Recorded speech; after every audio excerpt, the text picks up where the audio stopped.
Arquidiócesis de la Verapaz presenta El Pueblo de Dios, el pueblo de la esperanza. Estimados amigos, una vez más tenemos el gusto de entrar en sus hogares a través de este programa, con el mensaje de crecimiento espiritual y familiar.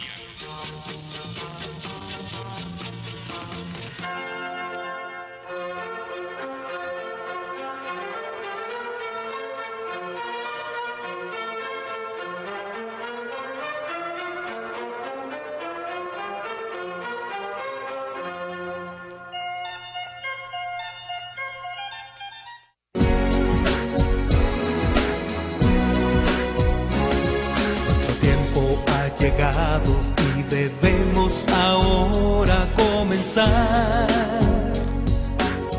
desde la propia familia, sembrando amor y confianza, tolerancia y libertad. Estrechar en cada pueblo los lazos de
Saludos cordiales amigos, amigas, en este 20º domingo del tiempo ordinario.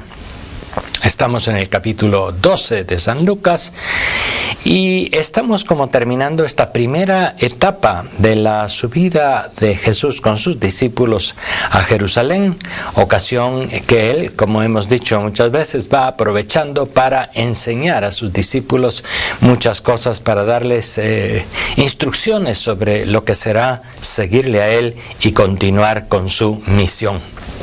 El discípulo misionero va acompañando a Jesús en la subida a Jerusalén. Con el capítulo 12 estamos terminando esta primera etapa de la subida que se organiza en torno a un tema central. No hay que olvidar, el tema central de la instrucción de Jesús a sus discípulos es el reino de Dios. Y a partir de lo que significa el reino, de las parábolas del reino, de las actitudes que exige el reino de Dios, pues Él va dando todas estas enseñanzas. Fíjense que las enseñanzas de Jesús las han recibido los evangelistas Mateo, Marcos, Lucas y Juan de diversas fuentes, pero luego también las han organizado según su propio programa, podemos decir, sí, según sus propios intereses, según las circunstancias propias también de cada comunidad. Y San Lucas organiza toda esta subida a Jerusalén en dos grandes etapas. Estamos con este capítulo 12 más o menos terminando la primera etapa, centrada pues alrededor del reino. El anuncio del reino sin duda ha sido un anuncio pues muy exigente, muy novedoso, que ha entusiasmado a muchos y que ha creado también dificultades en otros que no lo han comprendido bien o que incluso se han opuesto a ese mensaje. Y es por eso que el texto del capítulo 12 con el que nos encontramos hoy, a primera vista puede parecer un texto un poco difícil de entender. ¿Por qué? Nos parecen unas palabras de Jesús como que ha perdido la serenidad y la paciencia, como que pues explota en un determinado momento. Fuego he venido a traer a la tierra y cuánto desearía que ya estuviera ardiendo. No he venido a traer paz. ¿Creen ustedes que he venido a traer paz a la tierra? No he venido a traer paz, sino división. Palabras duras de Jesús. ¿Por qué? Porque parecen contrastar de primas a primeras con tantas otras partes de su mensaje en el cual Él ha venido para anunciar la paz. Ya en el Evangelio de San Lucas, desde el principio, desde el anuncio que se hizo a los pastores allá en las montañas de Belén de Judá, pues se anunciaba a los pastores paz en la tierra, a los hombres de buena voluntad. Jesús muchas veces invita a sus discípulos a ir también a las ciudades y aldeas con el saludo de la paz. Jesús a sus discípulos después de su muerte y resurrección les dice: la paz sea con ustedes. En fin, Jesús ha venido a sembrar paz, unidad, reconciliación. Sin embargo, pues Él también constata que su mensaje de paz, de reconciliación, su mensaje de verdad, pues sin duda que también ha tenido como una aceptación por parte de algunas personas, pero ha tenido también rechazo de parte de algunos otros. Eso es lo que podemos decir, Él constata. ¿Creen ustedes que he venido a traer la paz? No, sino la división. Jesús constata que hay muchos que se han dividido incluso en las mismas familias, puesto que algunos han acogido el mensaje del reino, el mensaje de la verdad, el mensaje de la solidaridad, el mensaje de Dios Padre, mientras otros se han opuesto radicalmente al mismo, y por lo tanto la división se ha originado incluso en las familias, incluso en las comunidades. Sin duda que San Lucas también ha constatado aquello en su propia comunidad, y de ahí es lo que nos refleja este texto del capítulo 12. La división, la confrontación, es un hecho que Jesús simplemente constata ante el anuncio positivo, ante el anuncio, digamos, gozoso, ante el anuncio de la paz, de la unidad, etc. Él constata que siempre ha habido quienes se oponen y por lo tanto pues también constata la división. Eso es así ya más comprensible. Las palabras de Jesús nos parecen, por supuesto, radicales y duras, sin embargo, nos hablan también de una realidad a lo largo de los siglos. Cuando alguien opta por la verdad, aquellos que aman la mentira y la corrupción, pues se opondrán al que ama la verdad. Cuando alguien quiere unir, pues ayudando a que todos tengan derechos y deberes, habrá otros que se oponen porque eso va en contra de sus propios intereses económicos, políticos o de sus propios privilegios sociales. El mensaje de Jesús a lo largo de la historia ha producido santos, pero ha producido también mártires que han tenido que soportar la oposición. Ya en los primeros años del cristianismo, la opción por este Dios único y verdadero, espiritual, presente en todos, presente en los más pequeños, este Dios que anunció Jesús, pues fue acogido con un corazón abierto por multitudes. Sin embargo, también en aquellos primeros años de la historia, quienes tenían todo organizado alrededor de los ídolos, de los falsos dioses del mundo greco, latino, romano y de todas las otras también religiones que había en aquella época, religiones politeístas, religiones con muchos dioses, con muchos cultos a los diferentes dioses, pues sin duda se opusieron a aquella religión del Dios único y verdadero anunciado por su propio Hijo Jesucristo. El anuncio de la verdad, el anuncio del mensaje evangélico, el anuncio de una vida honesta, el anuncio de la dignidad de todas las personas, ha provocado siempre oposición en otros. Cuando hay quienes tienen sus intereses en la esclavitud, en la denigración de las personas, en la trata de las personas, cuando estos escuchan un mensaje de la dignidad de la vida y de la persona humana, pues necesariamente no es un mensaje aceptado, es un mensaje que choca con sus propios intereses egoístas y mezquinos, y por lo tanto se opondrán también incluso a los miembros de su propia familia que optan por la verdad, por la justicia, por el amor. De manera que con esta reflexión entendemos un poco mejor esas palabras de Jesús que a primera vista nos parecen tajantes y duras.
En este breve texto del capítulo 12 de San Lucas encontramos también un anuncio que va en consonancia con la primera lectura. Hoy podemos poner también un poquito de atención a Jeremías el profeta y situarlo en su propio contexto sociopolítico allá en la Judea de unos 600 años, entre 598 y 600 años antes de Jesucristo.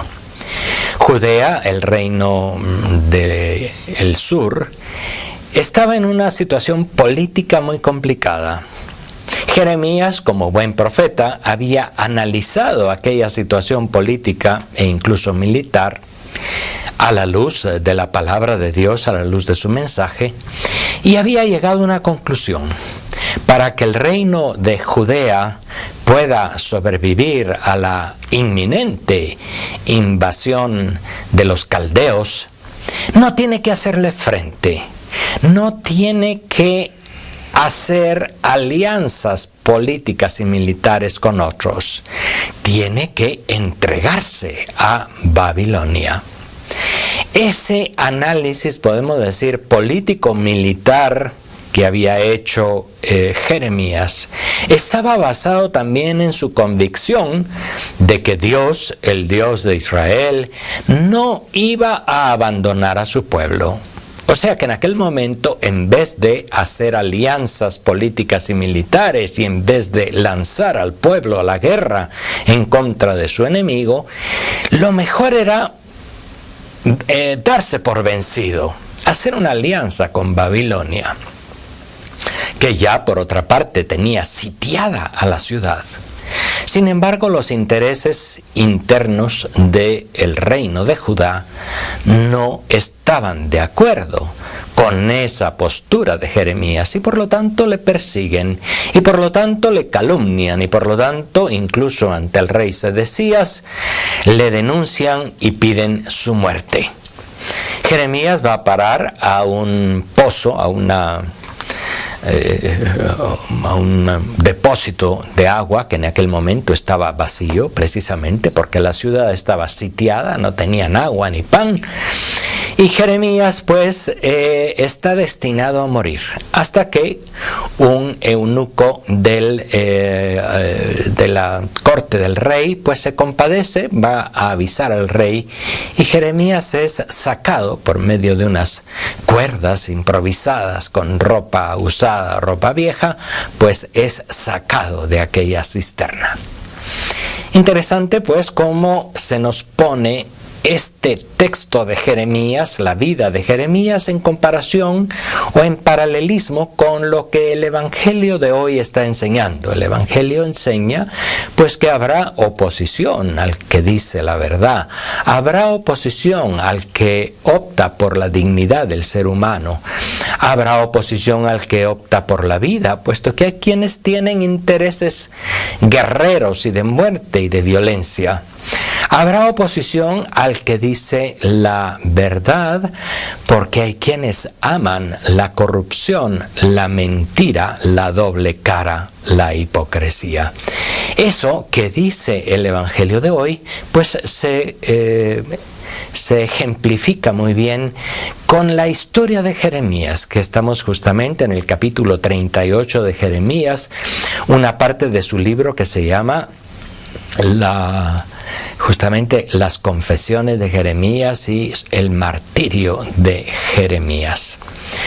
Un santo del Antiguo Testamento, un testigo de la verdad en el Antiguo Testamento, que va también en paralelo con cuántos testigos de la verdad y cuántos santos y cuántos mártires que en el Nuevo Testamento, por su adhesión a Jesucristo y al mensaje de su reino, pues también sufrieron la exclusión, el abandono y también la muerte. Entendemos muy bien, entonces, mucho mejor ese texto de Jeremías y comprendemos el drama que vivió aquel profeta. Él solito, opuesto a las autoridades de Israel, con un mensaje que parecía en su momento antipatriótico y que en vez de armar a la gente y lanzar al pueblo a la guerra, pues quería proponer otra cosa, quería proponer pues siempre la confianza del pueblo de Dios en la providencia y en el amor de Dios, y no lanzar al pueblo por el camino de la guerra y la violencia en contra de sus enemigos. El análisis de Jeremías le llevó a la oposición y la muerte después. Pero el análisis de Jeremías estaba sujeto a la verdad, estaba sujeto al mensaje profético del Antiguo Testamento, que era también un mensaje de confianza solo en Dios. Mientras el rey y sus cortesanos estaban en ese momento más bien optando por una confianza en las armas, una confianza que por otra parte era bastante ilusoria y ciega, puesto que el pueblo de Judá no era capaz de defenderse ante el poderío militar que en ese momento le amenazaba. Era pues una opción realista, era una opción de confianza, de fe en Dios y su providencia, que por otra parte le causó a él la oposición y la muerte. No se acuerden más de otros tiempos, ya no sueñen en el pasado. Hay caminos en el desierto, algo nuevo ya está brotando. Adelante, adelante, adelante, adelante.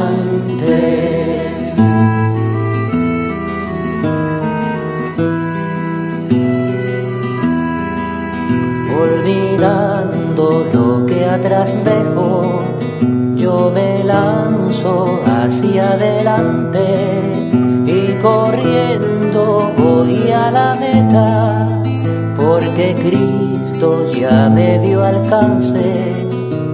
Adelante, adelante, adelante, adelante.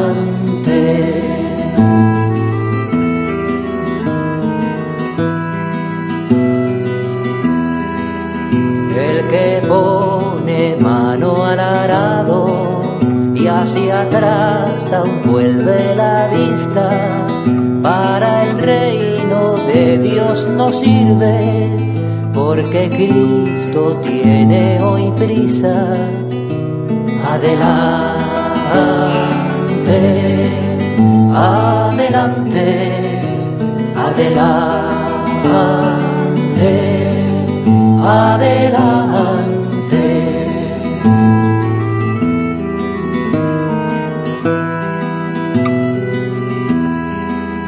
Jesús vino a encender un fuego y quisiera ver cómo quema. Ten tu lámpara encendida, cual sirviente esperando en vela. Adelante, adelante, adelante, adelante.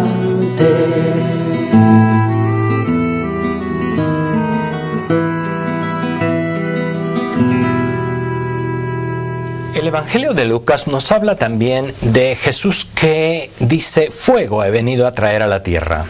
Y es interesante sacarle un poquito el jugo a esa expresión de Jesús, fuego. El símbolo del fuego en la Biblia, en el Antiguo Testamento, pues es muy variado. Por una parte puede ser el fuego que purifica, que quema. Es el fuego de la destrucción, es el fuego que muchas veces quieren hacer caer sobre las poblaciones pecadoras, por ejemplo, aquellas poblaciones de Sodoma y Gomorra que sufrieron un fuego del cielo. Quizá ese es el fuego destructor, el fuego que acaba con el mal y que muchas veces pues está también en la mentalidad de la gente que oye a Jesús. Acordémonos que también en un pueblo en donde no recibieron a Jesús, pues los apóstoles, los hijos del Zebedeo, querían que cayera fuego del cielo sobre aquellas poblaciones. Cuando se habla de fuego, pues en la Biblia puede tener esta dimensión, la dimensión del castigo, la dimensión de la purificación, puesto que es destrucción del mal. Pero el fuego puede también tener una dimensión positiva. El fuego también ilumina, el fuego también orienta el camino. Acordémonos de la columna de fuego que no destruía al pueblo, sino que al contrario le encaminaba en medio de la noche cuando salió de Egipto. Una columna de fuego, dice el simbolismo bíblico, que pues iluminaba. El fuego es también en el Nuevo Testamento comparado con la fuerza del Espíritu Santo, muy particular en Pentecostés, y tomemos en cuenta que ese es un texto también de Lucas en el libro de los Hechos de los Apóstoles. Habla del fuego que se posó sobre la cabeza de cada uno de los discípulos de Jesús que estaban en Pentecostés, y fue el fuego del amor, el fuego de la valentía, el fuego de la verdad, el fuego que ilumina la vida. Y podemos decir que cuando Jesús dice fuego he venido a traer a la tierra, y cuánto desearía que ya estuviera ardiendo, pues no se está refiriendo al fuego del castigo, al fuego de la destrucción. Podemos interpretar que Jesús está hablando del fuego del Espíritu, del fuego del amor de Dios, del fuego del entusiasmo, del ardor de la evangelización, del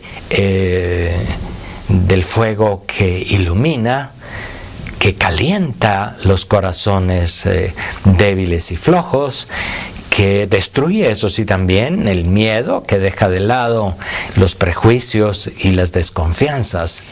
Jesús ha venido a prender fuego en la tierra, y por eso dice, cuánto desearía yo que ya estuviera ardiendo. ¿Cuánto desearía, podemos decir, parafraseando a Jesús, que ya el fuego del amor ardiera en todos los corazones y acabara con la mentira y acabara con la falta de respeto a la vida y a la dignidad de la persona? ¿Cuánto desearía que el fuego de la verdad iluminara los corazones y las mentes y la lengua de tanta gente, y pues así desapareciera la hipocresía, la mentira, el engaño, las palabras de odio y de ofensa? ¿Cuánto desearía que el fuego de la verdad, del amor, de la justicia reinara en el mundo, y por lo tanto las tinieblas de la injusticia, las tinieblas de la falta de solidaridad, pues acabaran y fueran iluminadas verdaderamente por la luz, por el fuego que alumbraba las noches de todas aquellas pequeñas comunidades de Judea y de Galilea, en las que, recordemos nosotros, pues ni por asomo se había pensado en la electricidad. Eran las antorchas, eran las hogueras, eran las estufas, por decir así, lo que alumbraba un poco aquellas noches oscuras de Judea y Galilea. Es por eso que el fuego también tiene toda esa dimensión de anuncio gozoso, de anuncio positivo que encontramos en este mensaje de Jesús. Él constata con tristeza que hay división incluso en las familias, incluso en las comunidades. Hay divisiones que son imposibles de evitar, podemos decir así, puesto que el Señor en su mensaje anuncia pero nunca impone, y por lo tanto habrá quienes acogen el anuncio con libertad y con alegría, y habrá quienes se oponen o incluso luchan violentamente en contra de este mensaje de Jesús. Esa ha sido una constante a lo largo de la historia de la Iglesia y lo seguirá siendo. Hay divisiones, hay oposiciones que son prácticamente imposibles de evitar. Jesús lo constata, podemos decir, con un tanto de tristeza. El hijo estará contra el padre, la hija contra la madre, la nuera contra la suegra y la suegra contra la nuera. Divisiones en la familia que incluso deberían ser pues evitadas, puesto que la familia es la base que da cohesión a las personas, que da unidad a la sociedad después. Oposición en las familias, porque hay quienes acogen con apertura, con confianza el mensaje de Jesús, y hay quienes, por lo tanto, también, incluso en el seno de las familias, se oponen. Una división que Jesús constata, podemos decir, con tristeza. Es es lo que ha sido como el fruto de su mensaje claro y decidido. Es un fruto, es una consecuencia que él de ninguna manera ha querido, pero que constata como una triste realidad. Podemos decir que la oposición es en una buena manera también una prueba de la autenticidad del mensaje. El mensaje de Jesús no es un mensaje simplemente acomodaticio, no es un mensaje que pues trata de quedar bien y de tranquilizar las conciencias y simplemente de pues dejarle a todo el mundo contento. El mensaje de Jesús es incisivo, el mensaje de Jesús cuestiona y por lo tanto también crea dificultades. Podemos decir que crea dificultades incluso a veces en el mismo corazón de la persona. Cuando se encuentra con el mensaje de Jesús, pues a veces encuentra un mensaje simplemente de paz, de tranquilidad y de serenidad, pero encuentra también muchas veces en sus palabras un mensaje que le exige, que le provoca en lo interior del corazón una cierta lucha y que le pide una opción clara, una opción que le llevará también a soportar la oposición de aquellos que, por ejemplo, aman la mentira, cuando usted ha decidido desde lo hondo de su corazón ser honesto consigo mismo y decir la verdad. El mensaje de Jesús es así. Y este texto del Evangelio con el que vamos ya casi concluyendo esta primera etapa de la subida a Jerusalén y de las indicaciones que da a sus discípulos, pues nos queda muy claro. El mensaje de Jesús a sus discípulos será un mensaje que él también firmará con su propia actitud y con su propia vida, pero que luego quedará también para que los discípulos vayan siguiéndolo con honestidad. Hasta la próxima vez en este su programa, amigo. Muchas gracias.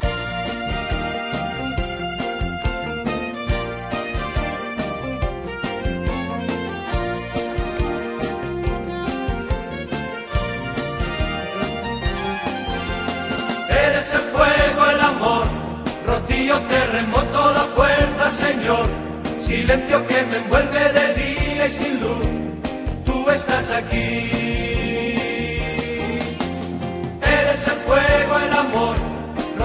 Terremoto, la puerta, Señor, silencio que me envuelve de día y sin luz, tú estás aquí.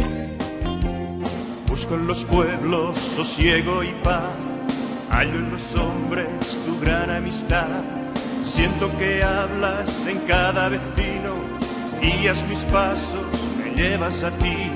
Tu amor, tu grandeza, hoy cantaré. Borras mi culpa, me infundes aliento, codo con codo contigo iré, siento que estás junto a mí. Eres el fuego, el amor, rocío, terremoto, la puerta, Señor, silencio que me envuelve de día y sin luz, tú estás aquí. Eres el fuego, el amor, rocío, terremoto, la puerta, Señor, silencio que me envuelve de día y sin luz, tú estás aquí. Mientras trabajo, tú estás junto a mí, en el descanso y al caminar, en las sonrisas y amargos momentos, siento que estás junto a mí.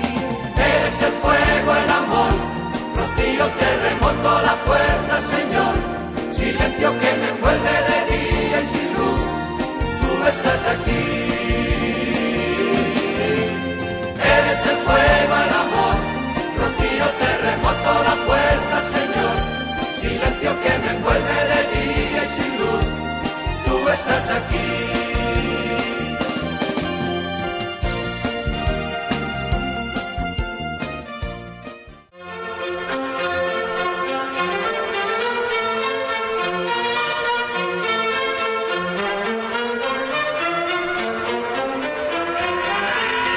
Diócesis de la Verapaz presentó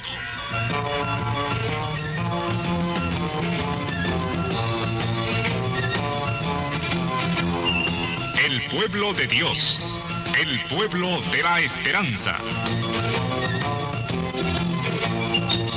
Agradecidos por su atención al mensaje de crecimiento espiritual y familiar. Hasta otra oportunidad.